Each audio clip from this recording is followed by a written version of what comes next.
Just say I do. Good afternoon. Back to Behind the Veil, into the world of people and events. I'm your host, Keith Willard. Welcome back to the show. So today, we're going to be talking about wedding dresses. And let me just put it out there right up front. If you have gotten all of your knowledge from Say Yes to the Dress, you have been sadly misled in so many ways. But our guest today is going to straighten all that out. Her name is Jan. She is the owner of Boca Bridal. I'm going to introduce her shortly. But before I do, let me bring on my co-host, Marcy Gutenberg, with an affair to remember by Marcy. Hi, Hello. Marcy. So, Hey, yes. I know we have a lot to talk about. Yes. Because one of the things, so Jan is like very straightforward, to the point, no nonsense, and that's why we love her. She's amazing. She's great. And Yeah. her everything in her place, beautiful. Yeah, and she has a brand new store, so we're going to talk about that because it's gorgeous. But let's just bring her on. Hi, Jan. Welcome to the show. Hi, everybody. Thanks for having me. I should say welcome back. Actually, yes. Right? Because we were just saying it's like it's been since COVID that you were on, and it feels like 1.5 million years ago, even though even though it was just like 1.5 years ago. I mean, what, a year ago? I think I think it was like a year ago. 5 years for the last year and a half. It really does. It really does. So and there you are. And so there you are. So first of all, congratulations on the new store. It's a big store. Thank you. Yeah. Thank you. Yeah. So tell us a little bit about the store. So where is it located? All that good stuff. She's frozen. Is she frozen? Is that okay? It's not me this time. It's totally her. It's her. Okay, good. Okay. I was like, please. Okay. Is it me or is it her? Yes, she is. Is it me or I was just texting you saying, is it me or you? I know. Is it me or is it you? No, it's me. No, it's you. I'm also at my IT guy's house, so I'm gonna have to guess it's you. That's funny. That's funny. So tell us a little bit about the new store. Where's it at? What's the address? Like it's right across the street from our original store. Wow. And my favorite part about this is when we took over the original store, and it's been almost 18 years now. It was a golf shop that had gone out of business, and the new space. I know. And the new space that we moved into was also a golf shop that had gone out of business. So it's kind of like we've so we have a thing with remodeling and moving to golf shops. That's par for the course. Right? Par for the course. See what you did there? I see it. It's very funny. Very funny. Par for the course. It's right on Federal Highway. It's 3698 North Federal. It's in Boca. Nice. The new store is 15,000 square feet. So we're the biggest store basically south of New York at this point. There's one in Atlanta that's a little bit bigger, but they have a whole floor of tuxedos, which we don't do. So from a bridal perspective, we are definitely the biggest south of Kleinfeld, who happen to be good friends of mine. So we needed more space. We really expanded the evening wear tremendously. There was a lot of need for that. We kept hearing, there just wasn't a good place where you got the service. So we really stepped into that quite a bit. We beefed up our couture collection by quite a lot. And we added some new designers that are kind of new that you can't find anywhere else. So we did some of that. And we added more rooms, but they're the same that we had before, and that they're spacious and private. I don't like people sharing space, not for this. Right.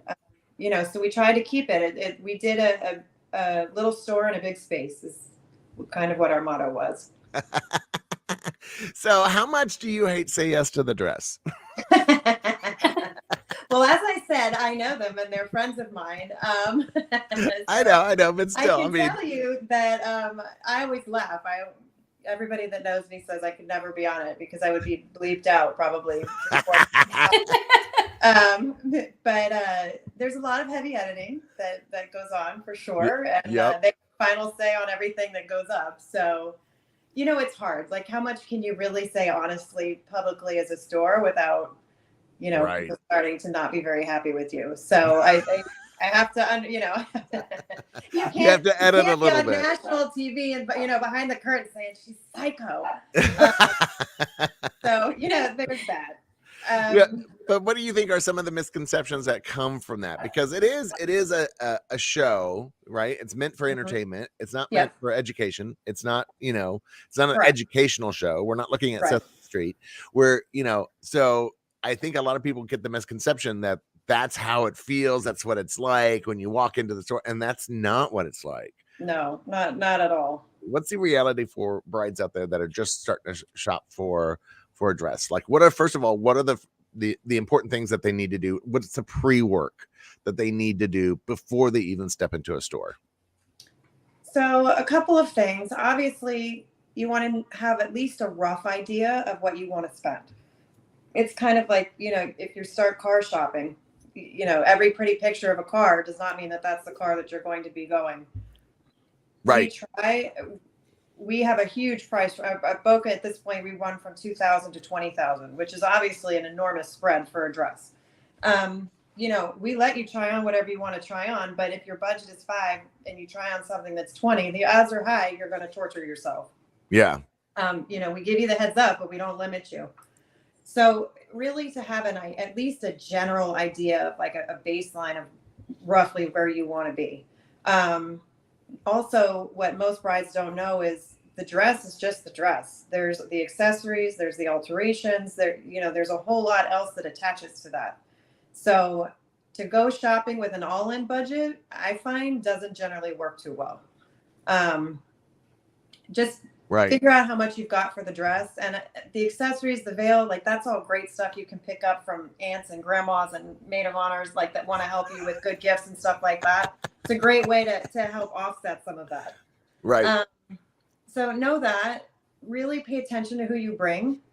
If you have, the sister that hates you, the odds are high you shouldn't do all your shopping with her. Maybe pre-shop without her, like kind of skim or the sister that wants it to be her wedding and not her sister's wedding. That's the one. Right. That's the one I'm referring to. Yeah. Yes, I got you. Or the maid of honor that's that way, or the mother that hates the stepmother. Think about the dynamic that you're bringing. Right. For sure. Because you don't want to be tortured for your appointment. And I can't tell you how many brides we've done over the years that we pretend when they come back with the family that we've never seen them before. And we've already seen them twice, picked a dress, and we're ready to roll. You just got to do what you got to do. Right. But, that's smart. Yeah. And then the other thing I would really say is do not get hung up on the picture. Girls always come in with a picture of what they have in mind. And it's if you've tried on 20 lace dresses and you haven't found the one, it's because you don't really want to wear a lace dress. It's just a pretty picture. It's not what works for you. Right. So think more about like, what do you feel comfortable in? You want to feel like an elevated version of yourself is always what we say. If you're a girl that does not like sparkle, I would not come in looking for a big sparkly ball gown. It's probably not going to be what you feel comfortable in. So, look around, see what pictures you love. You can certainly bring them for inspiration, but don't be tied to them. Right. Well, do you find that when you're meeting with a client for the very first time and they're very guarded with their information, with regarding price or their style and things like that, don't you find that it's harder to help them in finding what they would really want? Because isn't there a time period where during the appointment time you start feeling that rundown feeling? You can see it in their eyes. They're slouching, they're getting tired, and isn't it best to maximize their time in there by offering, getting that information ahead of time? We at the beginning, every bride in advance and have multiple conversations with them if we can get them to respond. So by the time you walk in the door, we know everything we need to know, so that once you get there, we're off and running. We do 2-hour appointments most days, which most stores don't, but we have such a collection, and I don't like people to feel rushed. So we tend not to stack our appointments, on top of each other, just so that there's a little bit of breathing room. So that helps. The other thing is don't plan 10 appointments in a day. By your third, fourth appointment, it all looks the same. You have no idea what you saw 3 stores ago. You're tired, you're hungry. Everybody's like over it. Yeah. I tell people that all the time. I'm like, focus your attention on 1 or 2 stores a day, but 1 store, please. Yep. Just because you're going to see a lot of dresses in that 1 store. Yep. It's not like you're going to a store and you're coming in to see one product. There are going to be multiple products for you to look at. Exactly. Oh my God. Do you have anybody that has how do I put this politely? But and I want to say, I know. Well, I'm trying to be a little, you know, politically correct here too, because I don't want to get my ass smacked. But people that don't know what they actually look like, in a dress, you know, like a size 12 that's trying to go into a size 0, because we're all different body types. I mean, I am so much bigger than I was 3 years ago. Yes, yeah. You know, but you know, I mean, that's what I'm saying, is that I have to know what fits me. I have to know what looks good on me, regardless of where I am in my weight. And I wonder if do you have to have that little come to Jesus meeting sometimes with people? It's like, or do you let them, and this is their dress, their day, whatever. Discover it. Right. So, I mean, our job really is to try and gently teach you without you knowing that you're being taught, is really what we're supposed to be doing. Right. For the most part, we steer girls into what is the most flattering, for sure. Yeah. Every once in a blue moon, we'll hit one and it's like, oh, sweet Jesus. But you know what? At the end of the day, if she loves it and feels beautiful, that's what'll come through in your pictures anyway. I mean, if that's what you see, then go for it. You know, we never make our opinion the final opinion. Well, I'm always you ask me honestly, like, you know, what do you think? You know, do you love it? Do you hate it? Does it look okay? And you're like, you asked. Right. Like as you said, I'm always going to give it to you straight, but you have to feel good in it. And it's the same thing. What we have all the time is everybody else that's with you loves the dress. Yeah. And you buy that dress and it's not your dress because you didn't love the dress. So that, and I've actually been seeing that more and more, and they're doing research on how it's the mom that picks the dress. Even today, especially with this new generation, decision making is not what I would say is a strong quality. I agree. So they're looking more and more to their mom, but then we have all these brides with, you know, panic mode that they have a dress that they don't love because they didn't buy it for them. They bought it for somebody else. I'm always surprised when I take brides into a dress shop that they don't know what their style,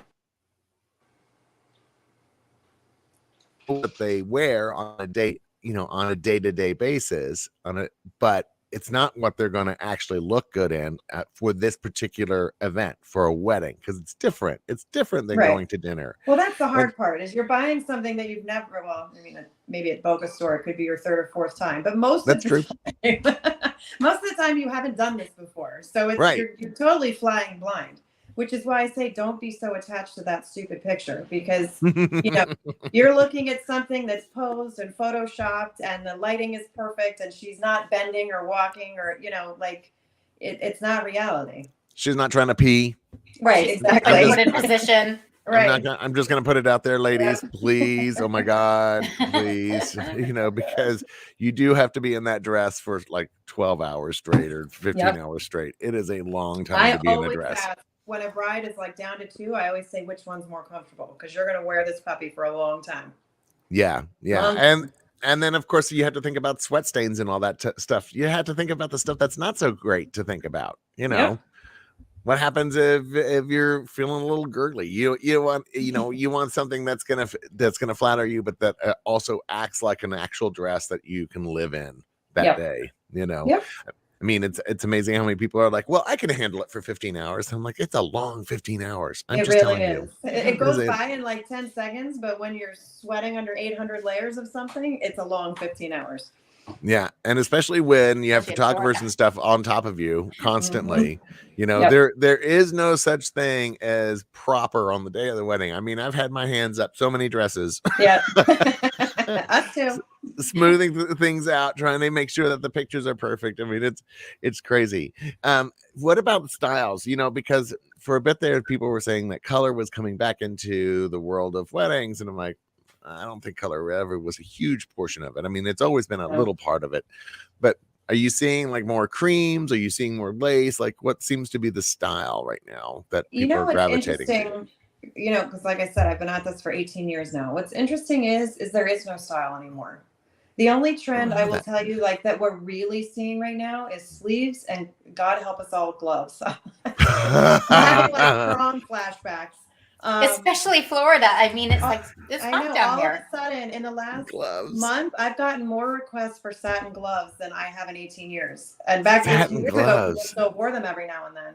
Yeah, but what are you doing? Like, is that your Well, 16th, no, reveal? Like you're coming down the big stairway and being introduced into society? Come you on. gotta do the hand. I don't, but outside of that, there is truly no rhyme or reason anymore. And years ago, there absolutely was. I knew when I went to buy, like, this is what everybody was looking for. This was the neckline. This was the fabric, on and on. I had my checklist, and now I just go and I buy what's pretty, because it's really, truly all over the place.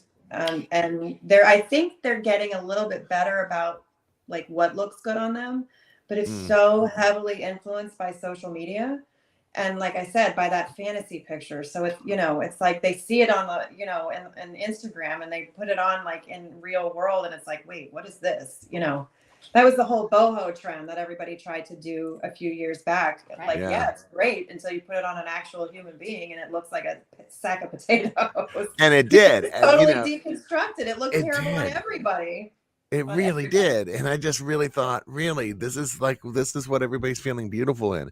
Now, I did actually have one bride that actually looked really, really good in it. And I was like, but it was whoa. like one out of 100. Oh, 100%. A lot of those stores that opened, the boho stores, are no longer. They came in and it's like, yeah, it's great in theory, but until you put it on a human being and your boobs are touching your belly button, it's probably not so great. not so much. Well, when I look back at my wedding pictures, I actually think, man, I really wish I hadn't picked that outfit. I wish I had listened to my own advice and to all the professionals around me. It's like, I really wish I had, or I should say, I wish I just hadn't agreed, because I just said, okay, sure, whatever, as long as I'm comfortable. And I should have been like, no, I need to like put a little effort into this. So, how long are dresses taking currently to like from order to finished product? I mean, are you having issues with deliveries, with getting stock in still? Oh yeah, it's definitely gotten better. But I still have some designers that are running 8 and 9 months. The problem is that Really? you don't know. Right. So I've got a lot of them that are up to speed until you hit a certain dress with a certain lace, and then it's not up to speed. So whereas before I could tell you 6 months, you're good, no problem. But I wouldn't tell you that now, because I can't be sure. So pushing you that tight is a hard thing to do. It's very hit or miss, And I've had, for the first time ever, I've had designers miss weddings, which was before. Really? Yes, I've had several in the last 18 months miss weddings. Wow. Oh my God. Well, and that's actually one of the things I was talking about. Like one of my brides, we didn't know if her dress was actually going to make it. I mean, we really didn't. We were like, oh, okay, please. I had some come a couple days before, and and everybody's in a panic, and then we still have to alter it. I mean, you've got to. I would say now, give yourself a year, and like you really have to. And if the dress comes in 4 months, great, it's here. You don't have to worry about it. If anything's wrong, we still have 8 months to fix it. Like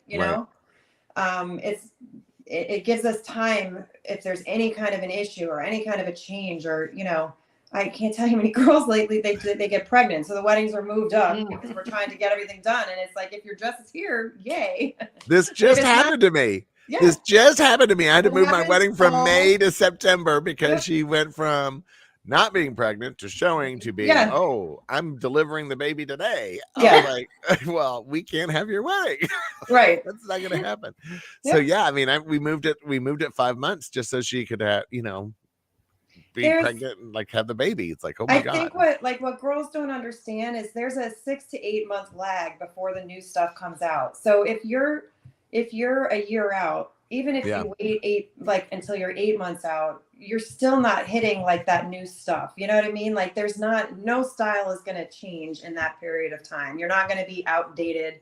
It's not, Honestly, I have dresses that are 5 years old that we still sell like crazy. Like it's not, nothing is trendy like it used to be. So you shouldn't be worried about FOMO, right? So it's more timeless. Not at all. Really, you shouldn't. And there's so much out there now, and everything. There's so many options that it's like, do you really need 100 more? You don't. It's back 20 years ago, yes. Like from season to season, like you could see a dramatic shift in like the look. Everything went from strapless to V-neck like overnight. Everybody with awful pickup skirts. Those were there and then they weren't. But you don't have that at all anymore. So don't wait. Do people still save their dress for their kids? Is that still a thing? Do you have people bring in dresses? Do they still lie to themselves? Yes. Yes, exactly. Do they still lie to themselves? But or do you have anybody that brings in their mom's dress and goes, is there some way that we can make this more modern? Do you have once in a blue moon? But to be honest with you, we haven't had one of those in a while. We still have. In fact, we had a girl this morning that they try to have one made. The perfect vision of what they have in their mind. They have it made. Yes, I haven't had it. I've never heard of one of those actually working out. Me neither.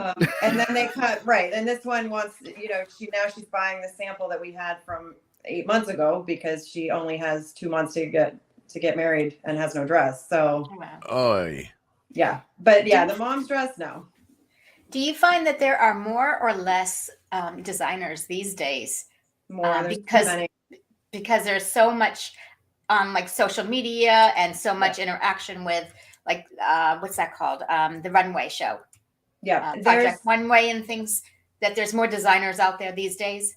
Yeah, once social media really hit, there's so many now. There's too many. But what's happened is that, back in the day, everybody wanted a Vera, right? Everybody wanted a Vera Wang, or everybody wanted a Monique Lhuillier. What I find now is 90% of our clients could care less who makes it. They just really don't care. Just like they used to care about fabric, they don't know anything about fabric anymore. Right. They're all chasing the pretty picture. They don't care who makes it, is what we find. There are a million designers out there. Too many. It's like it's super saturated. But don't you have to be worried about like if this designer actually knows what the hell they're doing and that they actually can get a product out, because that can get scary. So it can be beautiful in the picture when you get your hands on it. That's what my biggest thing during COVID was I couldn't see anything in person to buy. Right. I learned many years ago, don't ever buy from a photo. It's kind of like dating online. Right. when they show up, that's how buying a wedding gown from a picture turns out, just like that. Well, if you actually ever saw behind the scenes on one of those photo shoots, you'll see that the girl has like these big clips on her back. Right. Like she's just over like she's had a bad shrimp, it's horrible. I mean, I have these huge, big metal clips that they have going up and down the dress in order to cinch it just in the right places. It's like, you're not going to be walking down the aisle with a bunch of these clips on your back. No. It always reminds me of like Terminator or something when she gets up and she has these clips going up her back. Right? She also can't walk in them either. They're having to place her. Yeah. That's where your store comes in. It's always scary to pick a brand new store because you don't know if they're going to be there for the duration. You're going to be doing business with us for probably a year or so. You don't know if the store is going to make it. You don't know if all these designers are going to make it. Are they going to close up shop and you don't get a dress? Gone are the days where they'll deliver no matter what. It used to be that the integrity of the designer, they would never not deliver. And that's most definitely not the rule anymore.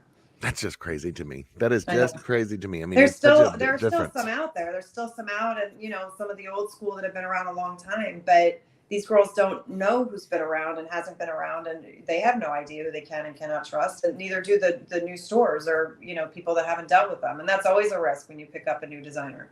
Well, and I say that about stores too, because I tell people they're like, oh, but they have an amazing Instagram page.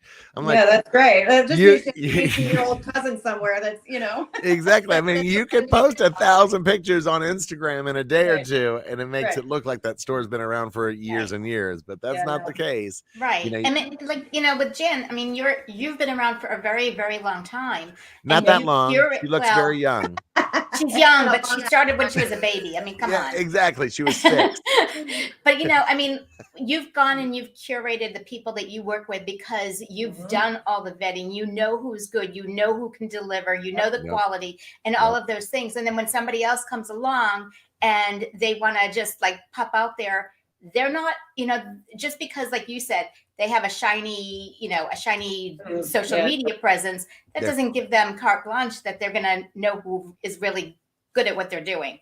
Absolutely. There's the pictures that you see on a model has absolutely nothing to do with the patterning that goes into a dress that goes onto an actual person, which is why I say I never buy by photo. I absolutely will never buy by photo. I've learned over the years, and I just won't do it. And they're dresses that are designers, and you think it looks so fantastic in the pictures, but they don't know how to pattern, which means you put it on a person and it's always like just a little bit off, like it doesn't cinch the waist, or it does, your boobs are smashed down.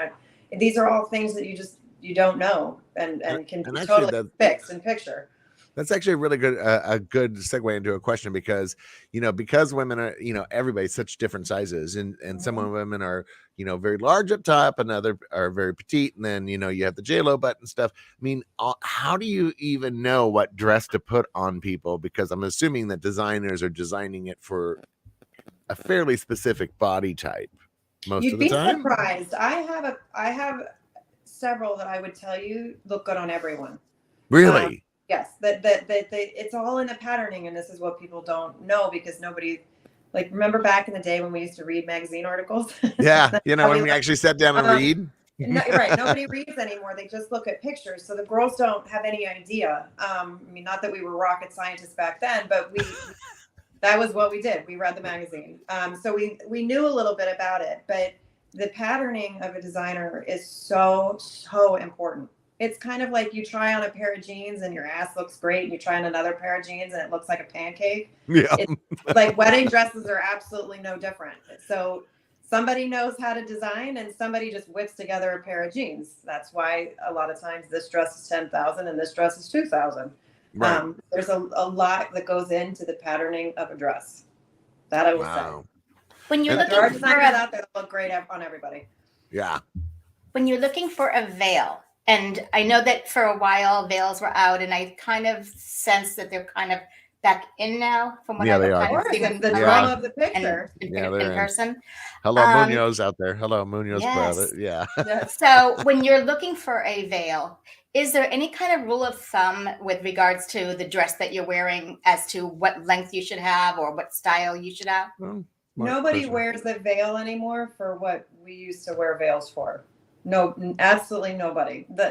I tell you, 99% of the brides that wear them now, it's all for the photos. Oh, 100%. What's the veil for? I didn't even know what the veil was for. Throw up in the wind and get your, Yeah, no, but what is a veil? That's what it's for. So I don't know this. What is a veil for? Well, it used to be you would have the blusher that came over the face. Yeah. So back in the day, you presented the bride to the groom, you lifted back the blusher. The actual history of this, which most people don't know, is and I forget what the context was of the original wedding where this was done, is they presented the ugly sister behind the blusher. So the groom thought it was married a beautiful bride. Yes, I know the story. Yes. Sister, and they were married when they lifted it back and it was too late. That was actually what a blusher was for back in the day. Right, to make sure you're marrying the right person. Right. Be like, all right, we're good. But like the wedding that I just had, I mean, the veil was gorgeous going down the aisle, and that, I mean, I love that. I mean, I was thinking, and I never even thought, I think of a veil now as an accessory. Yeah, it is, but for us, girls are spending almost as much on a veil as they are on a dress at times, especially find a dress in a lower price range. The only thing I will tell you is buy it for the amazing pictures and then take it off your head. Because, no, we do. We 100%. Like, I'm going to wear it all night. It's like, yeah, no, you're not. Two people. No, you're not. You're going to do this, and that's it. You'll be over it. Somebody will step on it, pull your head back. Oh my God, it's the worst. No, I mean, as soon as we're done with the ceremony and the cocktail reception, we bustle her, we take out the veil, get that thing off. Yep. And send her on her way. One thing though that people actually do pass down, and that we do see frequently, is people wearing their mother's veil, their aunt's veil, their sister's veil, whatever. So that is one place where I realize in theory, you know, all the money goes into the dress. That's the thing that you're never going to touch again. So in the veil, you actually are going to probably pass that down to somebody. Yes. So the value of it is actually more than the value that's in the gown. Yeah, I'll agree partially with that. I think that the gown has obviously memories built of course. into, I mean, that's the visual thing, but I'm talking about return on investment, right? ROI. You buy the gown, that money's gone. Yeah. Well, you can actually share that. Every time I think of an old wedding dress, I think of Beetlejuice. When they're like raising her up into the wedding dress, and I'm like, oh my God, you poor thing. Because it's like, oh, what do you do with the dress afterwards? Well, nothing. You can make an ugly pillow that you can hide somewhere. Can you talk about preservation, meaning that that's a good idea. How soon after the wedding what's the maximum amount of time you'd want to wait? The sooner the better. I mean, I've had girls that have literally driven around with them in the trunk of the car for 2 years and dropped them off. So really, it's kind of like those clothes you're going to donate that you put in the car and you just never drop off anywhere. It's just like that.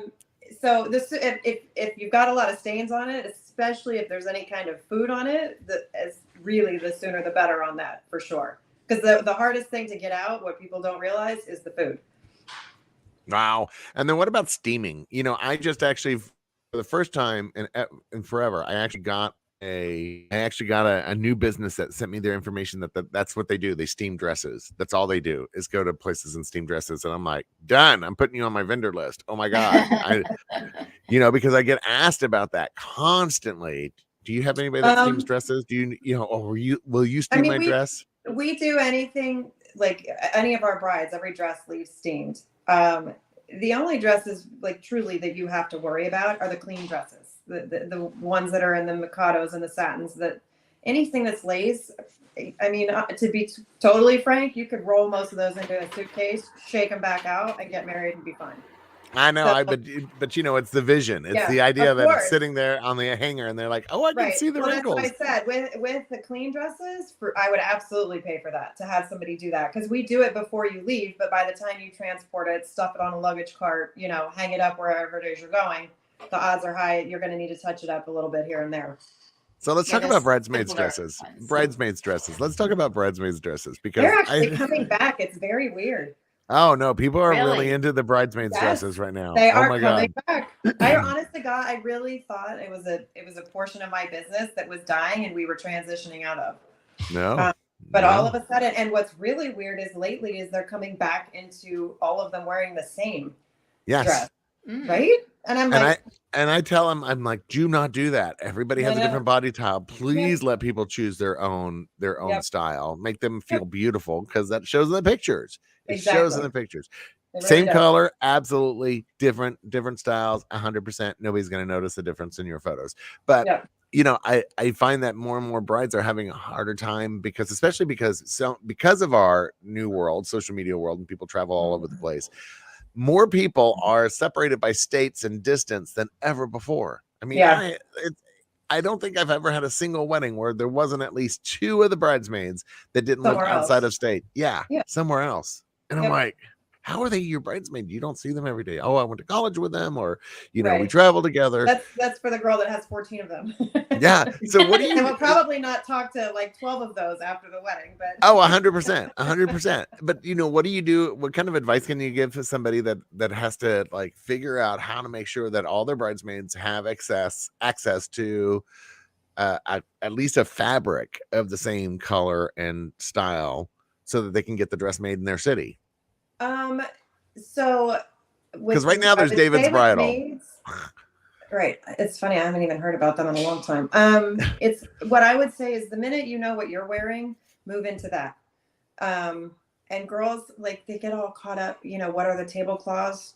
Please don't make your girls match your tablecloth. Never. Like, I will never let them. I will never allow it. Yes. My color palette was burgundy and everything was burgundy. The towels in the bathroom were burgundy. Like, it all had to be burgundy. No, that's not happening. No, not anymore. I remember back in the day, girls used to freak out about the color of the carpet in the ballroom. like to make sure. Oh, that they still They do still do, that. right? They Yeah. still do that. And I tell people, I'm like, look, nobody No. looks down. Nobody looks down. And, like, And the lights are down. The lights are down.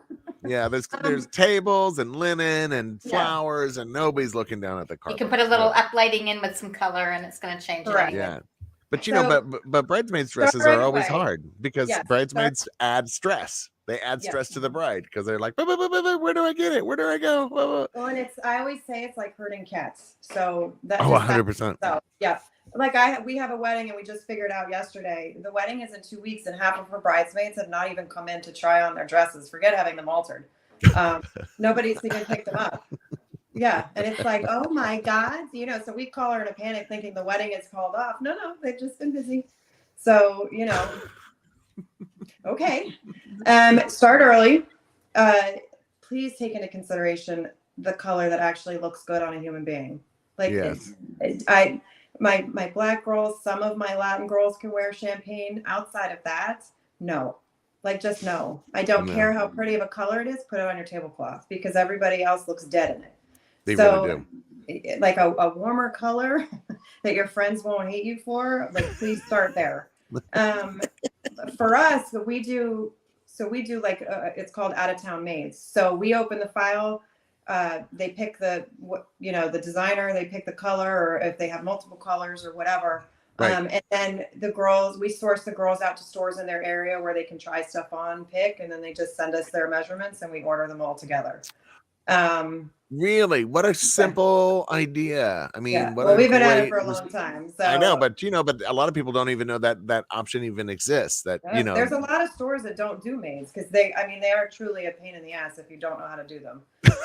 If there's a lot of work that goes into them if you don't really have the system down pat.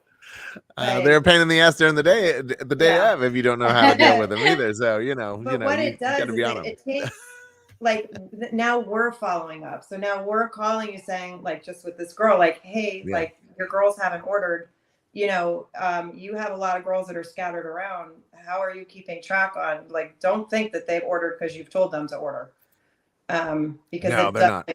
No, and then they're scrambling and you're dealing with all of that. So, but really start early because they take 4 months too.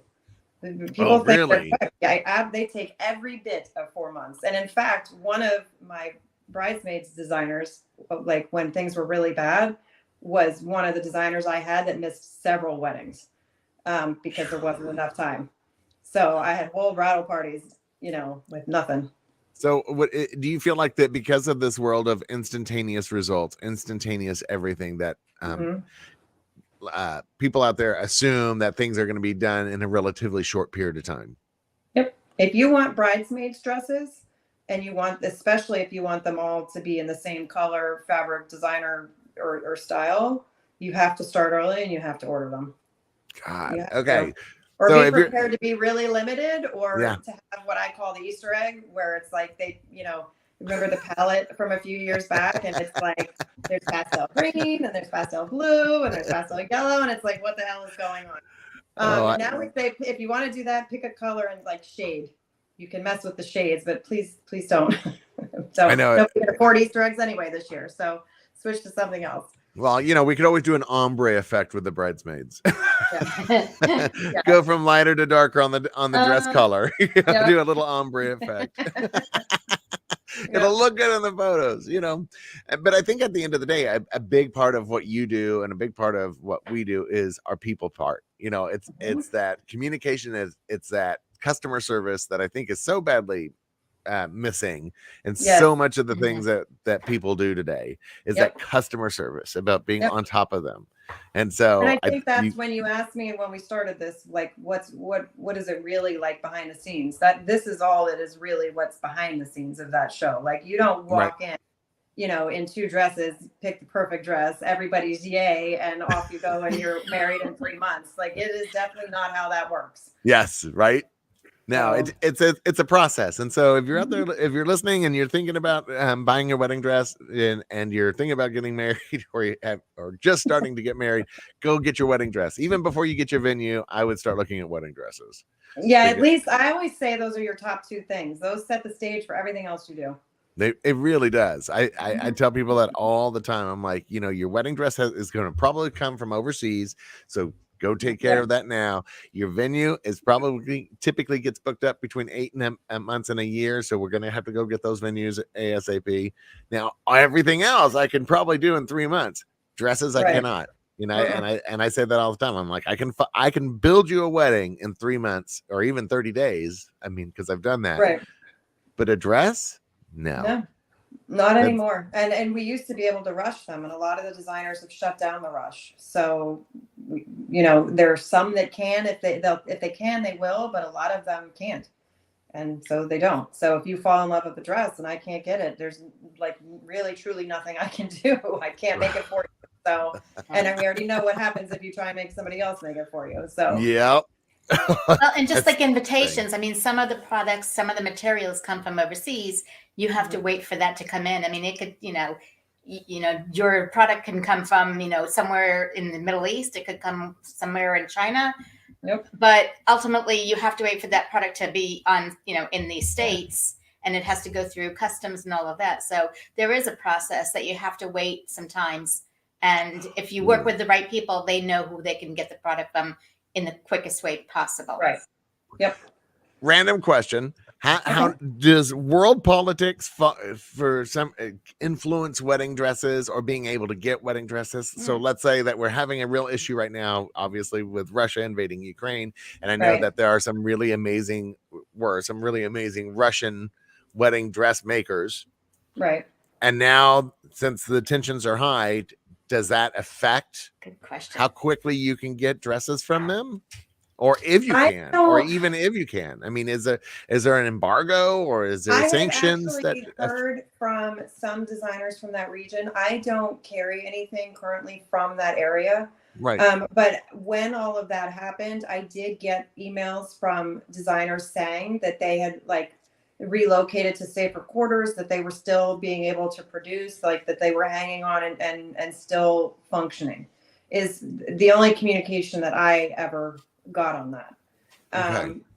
Obviously all the stuff that's happening in China, that I would say, and I think a lot of that is not just COVID related, but politically charged. That definitely affects everything. And how you guys keep saying if it's made in the US, but what people don't realize is it may be made in the US, but the fabric is still shipping in from Italy, or the beading is coming from India. So my US and Canadian designers can run just as long as my designers that produce in China. 100%. You don't realize that's where the hanger comes from, and the bag comes from, and the thread comes from, and the buttons come from. And the buttons, yes, it's the buttons. I actually had a dress that was held up because of buttons. Buttons. It's all these stupid little things that you don't think about that come from over there. Right. It's like, because we really are a world economy at this point. We are. Yes. We're a world economy. Stuff comes from every country in the world. So, don't assume. But I was, it was just one of those random questions that I was thinking, oh my gosh, I think what I've seen politically lately is, I think we were talking about earlier, I think some people are kind of pausing and waiting. They've been talking about a recession now. It's been over a year. Yes. That I've been talking about this, and we're still hanging on. So, I think there's some people that are like, whatever, we're just going to keep going because it's going. Right. But I think there are some people that are kind of holding off and waiting. I think the longer this drags out, the more people are going to be like, whatever, let's just carry on. You can only wait for so long, but for something that might happen. But when they really started talking about that, we definitely saw a bit of pumping the brakes over the summer. Yeah. We definitely felt some of that for sure. People wait a minute, what's going on? When the gas was really out of hand and all of that, we saw some hold back. It is amazing how the gas price actually influenced everybody's buying. I was like, okay, so gas is $5, and everybody's like, well, so now I need to not do favors. And I'm like, well, I told you not to do favors from the beginning, so I'm happy. So but it's kind of one of those things. It's that it's amazing what it really influences people's decision making in their day-to-day life. And we weren't just hearing about the gas. You were hearing about the gas, but what you were hearing around the gas was inflation and recession. That's all anyone was hearing constantly. Right. And then they're telling you you're going to pay 10 times as much for everything. So if I'm planning a wedding, I'm going to hold back and wait so that I'm not paying, 3 times the price for the linens that I want, Well, what I tell things cool off. And then, so I think that was a lot of in the conversation. Yeah. Well, what I tell people, I'm like, look, the pricing that we're really considered, you're talking about a year out. So we don't know what the world is going to be like in a year. Right. So it could be worse. It could be worse. So there is a part of me that says lock in the price, lock in the price. I mean, especially around food and beverage, I'm like, lock in the price. Oh my God, please. Yeah. And some don't have the flexibility to lock in a price either because they're, it's conditional on what they can get. Mm-hmm. Oh, 100%. But I don't think that people really should make. I try, hopefully, that people don't make all of their decisions based on recession or inflation. I mean, they've been, like I said, we've been talking about it for over a year. Like at some point, we just have to carry on. Yeah, 100%. And there's going to be ways that we're going to be able to save money the closer we get, if that is something that has to happen. But at the moment, don't let that influence you currently. It's about flexibility. Yeah. If your budget is okay today to buy that dress today. Yeah. And if we need to figure out a way to skimp on some money and save some money later down the road, we'll figure that out. It's like you said, who wants favors? You know what I mean? Like there's tons of ways that you can cut that you don't even realize. Right. I used to do a lot of favors, and nowadays, I mean, I do more signage and more, those types of elements, menus and such. I mean, how many tiny little picture frames and almonds can any of us endure? I have so many little tiny picture frames of most random couples. It's like, you could fit a dime in there. Perfect. If you hold it really close. No, it's really tiny. Oh my God. So many. I mean, I have a whole bag of compasses. Yeah. I mean, these cheap metal compasses, and they just thought they were. My favorite is the gelatin key corkscrew, which I actually use one now because I have so many of them. But I'm like, okay, yeah, sure. That's what floats your boat. Well, we're happy to do it. But if that's a place to save money, that's a place to save money. Don't do it on your wedding dress. To save money. Yeah, don't do it on your wedding dress. Don't try to save money on your wedding dress. That's right. Exactly. Do you want to look pretty, or send home a stupid little metal picture frame and nobody's gonna look at it? Like 100%. Exactly. So Jan, if people are trying to get in touch with you or find you, what's all your social media stuff? Where do people go? Our Instagram and Facebook are both BocaRatonBridal.com. You have that. And, like I said, we've got a location in Boca. We have another smaller location in Coral Springs. That's my sweet store over there. It's a totally different animal, but they still have a really great collection. That store is all pretty much under 3,000. And nice. Then it's BocaRatonBridal.com. You can find both stores. Amazing. Thank you so much. I mean, I just love having you on the show because you're always so straightforward, and we have such great conversations, and I think that people get a real sense of what it's like to plan a wedding, to do a wedding, when we get to talk to people like you that go, look, this is how it really is out there. It's like, I'm not going to sugarcoat this stuff. No. Just imagine that it's going to be even better, because when you come in, you're just going to be, floored with the customer service, and you're just going to feel like you've been taken care of, and that somebody's looking out for your interest and is not sugarcoating stuff, and that you don't have to worry about, is this person lying to me or not? They're telling you. That's why I don't pay commission. I still do not pay commission. I just won't, because I love that. The people are honest that way. And that's just, for me, that's everything. And my staff will tell you, like, I'm like the honesty Nazi. if I catch you even stretching the truth, I will strangle you. So, do not lie. Never lie. So I love that. Yeah. Be straightforward, real times, real shipping times, real dates. We're not going to play around with your emotions on your big day. No, you got enough to worry about. Oh my God. Thank you so much. So obviously we'll check us out on the podcast, which you can see on iHeart, iTunes, any of the places that you get your podcast. We're here every Tuesday at 2:00. But for now, we're going to say goodbye. Bye, guys. It's good seeing you.